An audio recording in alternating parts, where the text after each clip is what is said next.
میں نے اس کی دعوت کو قبول کر لیا اور میں نے اپنا جسم اس کی حوالے کر دیا۔ زندگی میں مجھے کسی نامحرم مرد نے نہیں چھوا تھا، لیکن اپنی جان کی خاطر میں نے ایک عام سے چرواہا کے حوالے اپنا جسم کر دیا۔ اس نے تہلے سے ایک برتن پانی کا نکالا اور مجھے دیا۔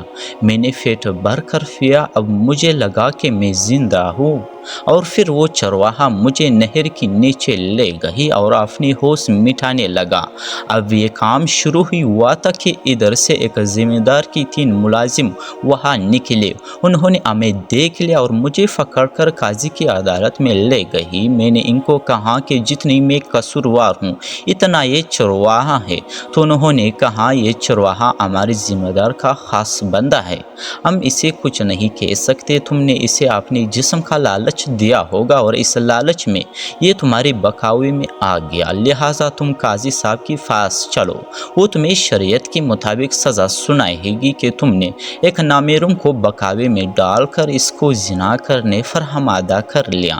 میں چیخ بھی رہی، چلاتی بھی رہی، لیکن میری کسی بات پر کسی نے اعتبار نہیں کیا۔ جب قاضی صاحب کو جا کر ان 3 نوکروں نے ساری صورتحال بتائی تو قاضی صاحب نے بغیر تحقیق کے ان جھوٹے گواہی کے گواہوں کی بیانات کے مطابق مجھے سزا سنانے کا فیصلہ کیا۔ جب میں نے دل میں سوچا کہ اپنی جان بچانے کی خاطر میں نے عزت اپنے داؤں پر لگا دی اور اب اپنی زندگی بھر کی عزت گنوانے کے بعد مجھے کچھ فائدہ نہ ہوا اور حتیٰ کہ میں خود اور مصیبت میں پڑ گئی، مجھے اپنے سے زیادہ مجھے اپنے بچوں کی دکھ دکھائی دے رہا تھا۔ میں سوچ رہی تھی کہ اگر مجھے سزا ہو گئی تو میری 2 بچوں کا کیا ہوگا جو اٹھ کر چل بھی نہیں سکتے، اس کی دیکھ بھال کون کرے گا۔ جب میں نے یہ سب سوچا تو اس وقت میرے قدموں میں جان آئی اور میں قاضی کی سپاہیوں سے ہاتھ چھڑوا کر وہاں سے بھاگ نکلی۔ اب قاضی کی سپاہی میرے پیچھے اور میں آگے آگے دوڑ رہی تھی۔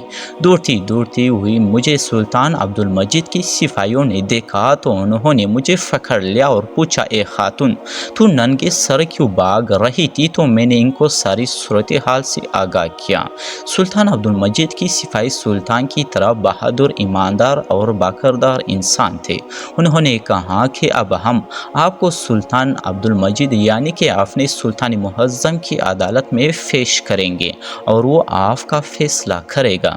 سپاہیوں نے مجھے عدالت میں پیش کیا گیا۔ جب یہ بات سلطان عبدالمجید کو اس لڑکی نے بتائی تو اب سلطان عبدالمجید نے اس عدالت میں موجود مختلف قاضیوں سے کہا کہ آپ لوگوں کے علم کے مطابق اس عورت کا کیا فیصلہ ہونا چاہیے۔ تو تمام قاضیوں نے اپنے رائے دی۔ کسی نے کہا کہ گناہ تو بس گناہ ہوتا ہے اور گناہ کے بدلے میں صرف سزا ہوتی ہے۔ تو کسی نے کہا یہ عورت بکریاں چرانے کیوں گئی تھی، اسے گھر میں ہی رہنا چاہیے تھا۔ تو کسی نے کچھ کہا تو کسی نے کچھ کہا۔ اب تمام قاضیوں کی بیانات سے سلطان معظم کو پتہ چل گیا کہ اس عورت کو سزا ہوگی، اور عورت خود ایک نامحرم مرد کے ساتھ اپنے گناہ کا اقرار بھی کر چکی تھی۔ لیکن پھر سلطان عبدالمجید نے فرمایا، میرے پیارے نبی حضرت محمد صلی اللہ علیہ وسلم کی حدیث مبارکہ کے مفہوم کے مطابق اگر عورت جبری زنا کرے تو اس پر کوئی سزا عائد نہیں ہوتی، لہٰذا اگر کوئی میری اس بات کو ٹکرا کر سکتا ہے تو صحیح، ورنہ اس عورت کو باعزت رہا کیا جاتا ہے۔ سینکڑوں بڑے مجمع میں کسی کے پاس کوئی دلیل نہیں تھا کہ اس عورت کی منہ سے گناہ کا اقرار کرنے کے باوجود اس کو سزا سنا سکے۔ اب سلطان معظم نے اس عورت کو باعزت رہا کر دیا اور سلطان نے حکم دیا کہ ابھی اور اسی وقت قاضی صاحب اور اس چرواہے کو پکڑ کر عدالت میں حاضر کیا جائے۔ محفل جاری رہی۔ سلطان عبدالمجید کی سپاہی اسی وقت ہی روانہ ہوئے اور قاضی صاحب اور اس چرواہے کو سلطان کے سامنے پیش کر دیا۔ اب سلطان عبدالمجید نے اس چرواہے سے کہا کہ تم نے ایک گھونٹ پانی کے بدلے میں جو مانگا جو کہ تمہارا اپنا نہیں تھا، کیا تم نے اس پانی کے سکے ادا کیے تھے؟ اور اس کے بدلے میں تم نے ایک باکردار عورت کی عزت لوٹ لیا اور پھر قاضی سے مخاطب ہوا کہ اتنا بڑا عہدہ جس مقصد کے لیے تمہیں دیا گیا تھا، کیا تم نے اس عہدے کی لالچ رکھی ہے؟